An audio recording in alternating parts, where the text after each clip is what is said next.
कि हमारा मारंग बुरुंग के साथ हमारा भूमिया जी का जो मंदिर है, जिसमें हम बलि प्रथा चलता है, जो हम आस्था के प्रति एक व्यवहार होने के कारण दूर दराज में जाके उनका बलि दिया करते थे, हमें वो वापस चाहिए।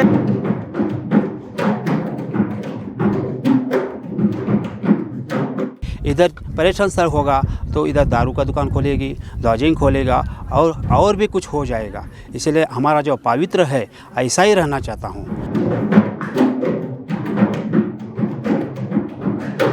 ये साफ तौर पे हम कह सकते हैं कि ये जो पूरी ज़मीन है वो आदिवासियों की ज़मीन है।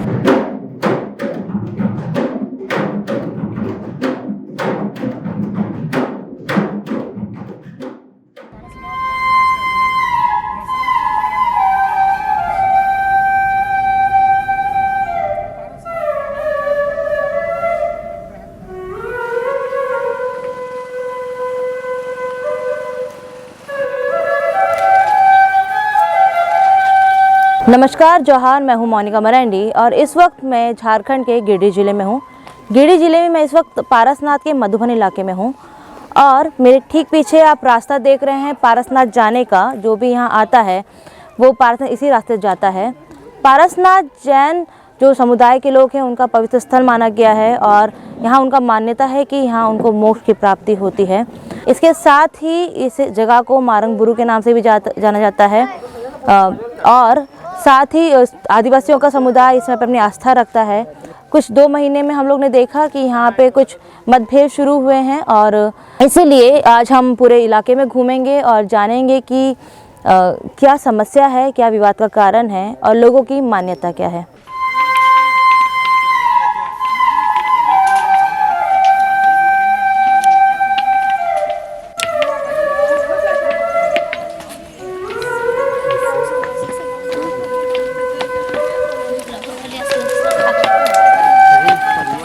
झारखंड का पारसनाथ पहाड़ देखने में विशाल हरियाली से भरा हुआ, जिसे झारखंड का एवरेस्ट भी कहा जाता है।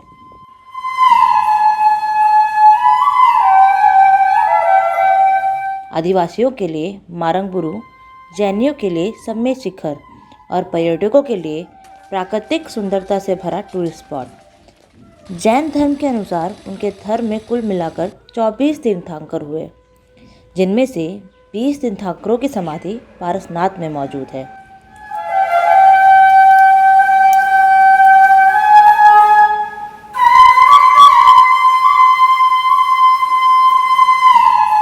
वहीं आदिवासी समुदाय के लोग पारसनाथ को मारंग बुरु के नाम से जानते हैं, जिसका जिक्र बिहार हजारीबाग गैजेट 1941 के 294 पेज में देखने के लिए मिलता है, जिसे आदिवासी संथाल समुदाय का सबसे पवित्र स्थल माना गया है। सदियों से झारखंड के गिरिडीह में बसे आदिवासी, जैन और गैर आदिवासी समुदाय के लोग इस जगह को साझा कर रहे हैं, लेकिन पिछले 2 महीनों से ये शांति और भाईचारा कहीं गुम हो गए हैं और जो पारसनाथ जो समुदायों की आस्था को बांधे हुए था, वो आज उनके बीच विवाद का कारण बन चुका है।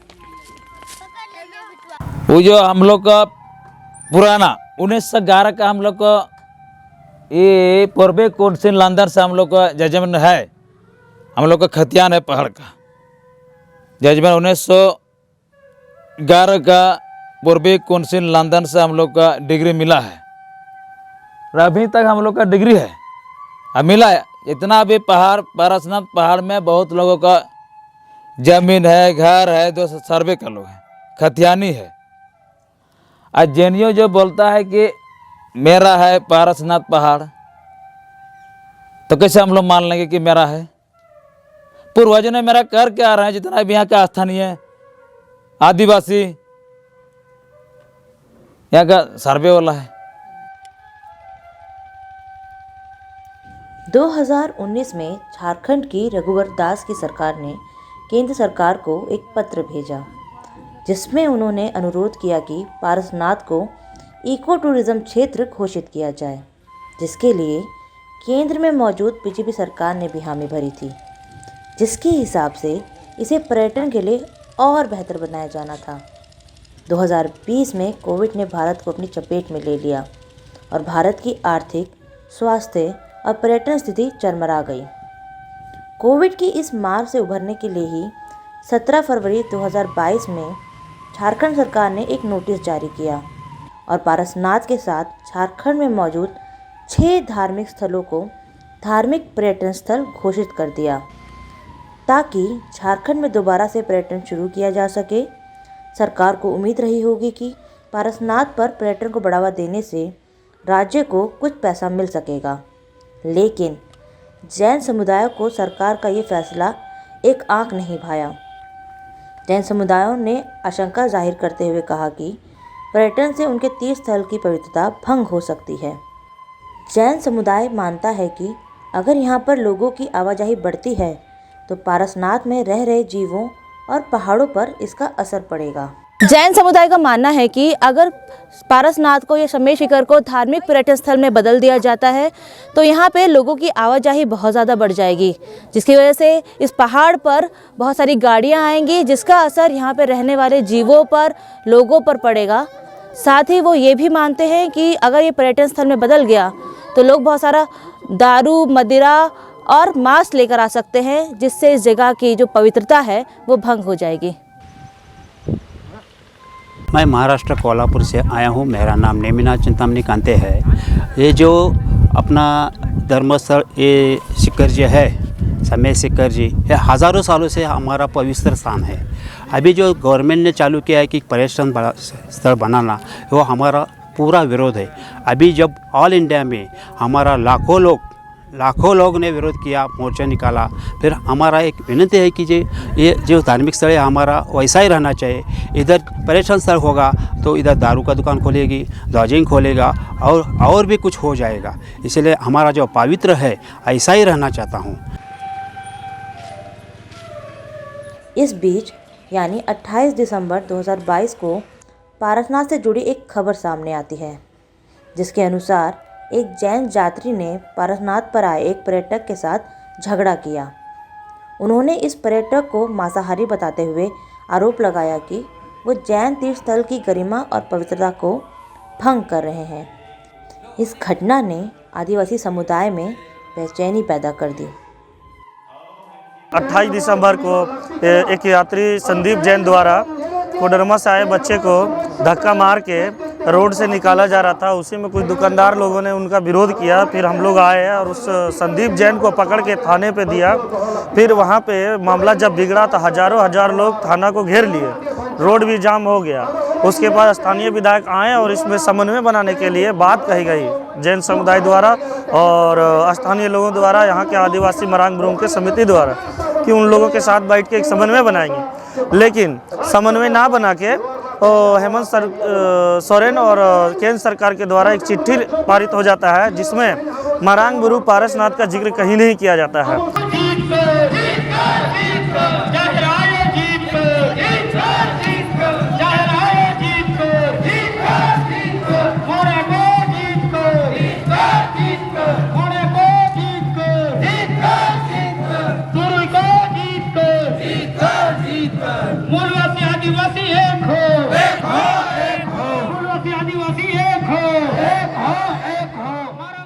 इस खबर के सामने आते ही पारसनाथ के आसपास रह रहे आदिवासी समुदायों ने जैन समुदाय का विरोध करना शुरू कर दिया।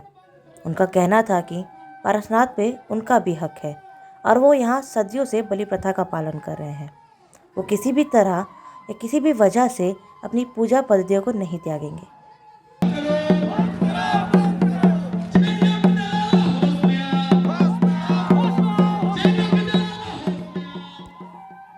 इस मामले को तूल पकड़ता देख झारखंड सरकार ने जैन पंथों और आदिवासी समुदायों की एक बैठक बुलाई और उसके बाद 5 जनवरी 2023 को एक नोटिस जारी किया। इसमें साफ लिखा हुआ था कि पारसनाथ पे किसी भी प्रकार की मांस की बिक्री और मांस ले जाना निषेध है।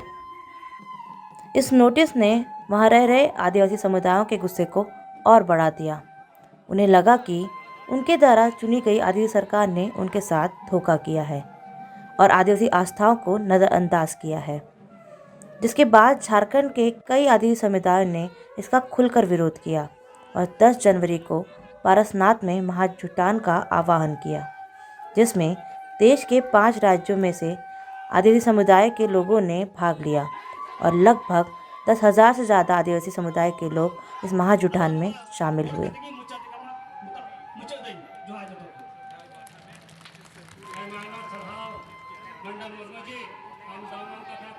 सरकार और केंद्र सरकार से डिमांड करते हैं कि हमारा मारंग गुरुंग के साथ हमारा भूमिया जी का जो मंदिर है, जिसमें हम बलि प्रथा चलता है, जो हम आस्था के प्रति एक व्यवहार होने के कारण दूर दराज में जाके उनका बलि दिया करते थे, हमें वो वापस चाहिए। उनका ज़मीन में जो अतिक्रमण करके मकान निर्माण हो रहा है, उसे अविलंब रोक देना चाहिए और उस मंदिर को फिर वापस यहाँ के मूलवासी को दे देना चाहिए। यहाँ का मूलवासी, यहाँ का आदिवासी लोग का जमीन है और जैन लोग को परेशानी कर रहा है। जमीन खरीद के, यहाँ का गरीबों का जमीन खरीद के जैन लोग और गरीब को यहाँ रहने नहीं देना चाहता है। वो बोलता है कि जहाँ तक मेरा नज़र जाएगा, परमान सागर महाराज जी बोलता है कि मेरा जहाँ तक नज़र जाएगा वहाँ तक मेरा जमीन हो जाएगा, मैं खरीद लूँगा और यहाँ का गरीबों का हटा दूंगा। ऐसा क्यों करता है? हम भी सोचते हैं कि अरे हम लोग तो यात्री के पास काम करते हैं ताकि मेरा बाल बच्चा ऐसा काम नहीं करे, पढ़ लिख के आगे बढ़े। और ये बोलता है कि मंदिर में पैसा यात्री से ले लेता है गरीबों का नाम से और हम लोग का कुछ नहीं देता है।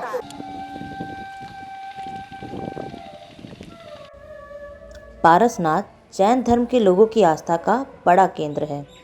जैन समुदाय का लगभग हर व्यक्ति जीवन में एक बार यहाँ आने की इच्छा रखता है। जैन यात्रियों के लिए यहाँ पर कई तरह की सुविधाएं तैयार की गई हैं। मसलन यहाँ पर मौजूद धर्मशालाएं और ठहरने की दूसरी सुविधाएं बनाई गई हैं और कई अभी भी बन रही हैं। यहाँ पर कभी ऐसा नहीं सुना गया कि आदिवासियों ने जैन समुदायों के लिए कोई मुश्किल खड़ी की गई हो। इसके विपरीत सच्चाई तो ये है कि कानून यहाँ पर कोई भी गैर आदिवासी को ज़मीन खरीदने की इजाज़त नहीं देता। यानी यहाँ पर जो भी जैन मंदिर, धर्मशालाएं बने हैं वो सब आदिवासी ज़मीन पे बने हैं।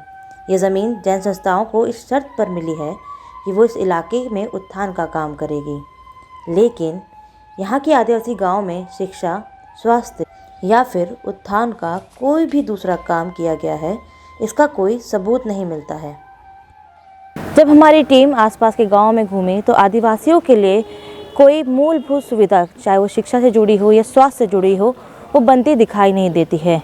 पूरे इलाके में आपको बहुत बहुत धर्मशालाएं मिलेंगी, मंदिर मिलेंगे, पर जितने भी यात्रियों को सुविधा देने वाली जितनी भी सुविधा हैं वो आपको ज़रूर देखने के लिए मिलती है।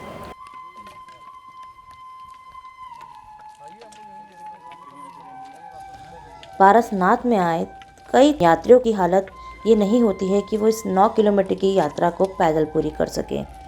इन यात्रियों को यहाँ के आदिवासी अपने कंधों पर यात्रा करवाते हैं। ये आदिवासी इन यात्रियों को डोली में बैठाकर 9 किलोमीटर की यात्रा कराते हैं। ये बात सही है कि इन यात्रियों की वजह से यहाँ डोली मजदूरों को कुछ पैसा मिलता है, लेकिन यहाँ की जैन संस्थाओं की ये जिम्मेदारी बनती है कि जैसे यात्रियों की सुविधाओं का ध्यान रखा गया है, ठीक उसी तरह इन मज़दूरों के लिए भी ज़रूरी सुविधाओं का इंतज़ाम किया जाए। यहाँ दिसंबर और जनवरी की कड़कड़ाती ठंड हो, जून जुलाई की बारिश हो या मार्च का शरीर जलाने वाला गर्म महीना, डोली मज़दूरों को ये सब कुछ मधुबन की सड़कों पर ही झेलना पड़ता है। यहाँ तक कि इन डोली मज़दूरों को शौचालय जैसी ज़रूरी सुविधाओं से भी महरूम रखा गया है। उन्हें निराश करने वाले सिर्फ जैन पंथ के लोग ही नहीं, बल्कि झारखंड में मौजूद सरकार भी है, जो अभी तक उन्हें राहत देने वाले फैसले नहीं ले पाई है। जैसा कि आपने देखा कि जैन समुदाय एक आर्थिक रूप से मजबूत समुदाय है और अपने इसी शक्ति के कारण वो सरकार से मनमाने फैसले करवा सकता है। अपने इसी प्रभाव को जब उसने पारसनाथ पर करना चाहा या लागू करना चाहा, तो बरसों से जो आदिवासियों का इन पर विश्वास बना हुआ है वो थोड़ा डगमगा गया है। अब केवल सरकार के नहीं बल्कि यहाँ जितने भी जैन पंथ हैं उनका ये काम बनता है कि वो आदिवासियों का विश्वास दोबारा से जीतें और उसी भाईचारे को दोबारा से रखें या फिर जीवित रखें, तभी जो यहाँ पे एकजुट की जो संस्कृति है वो जीवित रह सकेगी।